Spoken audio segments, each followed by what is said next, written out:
The Harrison family, hailing from the bustling city of London, UK, had always been captivated by tales of the supernatural. So when they stumbled upon the legends surrounding the enigmatic Horia Baciu forest in Romania, they saw it as an irresistible invitation, an opportunity to delve into the unknown, to unravel the mysteries that lay hidden beneath the dense canopy of trees.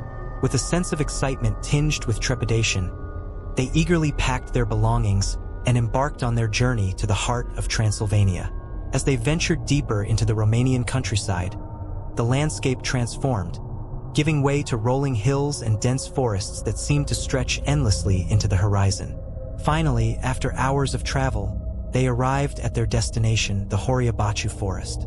Stepping out of their car and into the cool embrace of the forest, they were immediately struck by the palpable sense of otherworldliness that permeated the air. The trees towered overhead, their branches intertwined like gnarled fingers reaching towards the sky, casting long shadows that danced in the dappled light. Undeterred by the eerie atmosphere, the Harrison family set up camp at the edge of the forest, their tents pitched beneath a canopy of ancient oaks.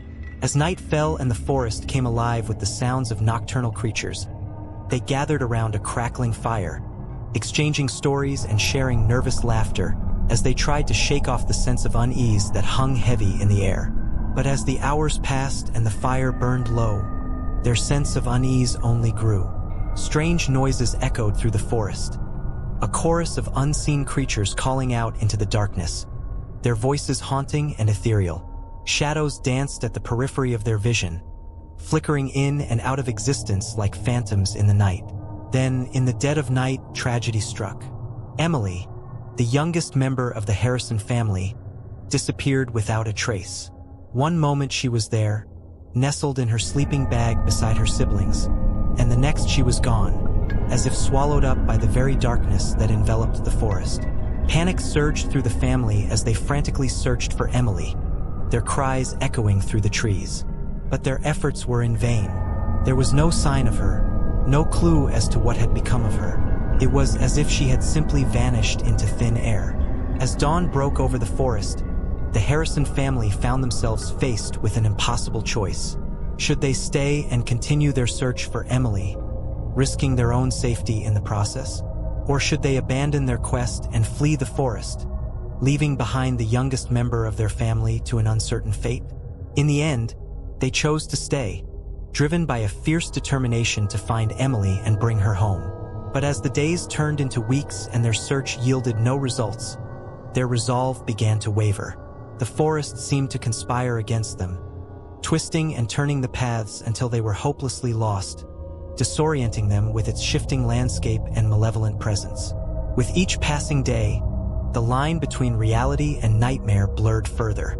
They saw things, shadowy figures lurking at the edge of their vision, strange symbols etched into the bark of trees, and a pervasive sense of dread that clung to them like a shroud.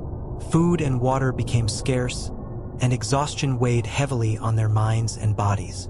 They slept fitfully, tormented by nightmares of the forest and the horrors that lurked within its depths. Then, just when all hope seemed lost, they stumbled upon an old, dilapidated cabin hidden deep within the woods. Desperate for shelter, they threw open the door and stumbled inside, hoping to find refuge from whatever darkness lurked outside. But as they huddled together in the darkness, they realized they were not alone. Something was waiting for them in the shadows, a presence so dark and twisted that it sent shivers down their spines. Trapped in the cabin with nowhere to run, they knew that they were at the mercy of the forest and whatever evil dwelled within it. And as the night stretched on, they could only pray that they would survive until morning, if morning ever came at all. In the end, they were never seen again. Their disappearance became just another dark chapter in the legend of the Horia Baciu forest, a cautionary tale for those who dare to tread where the veil between the living and the dead is thin.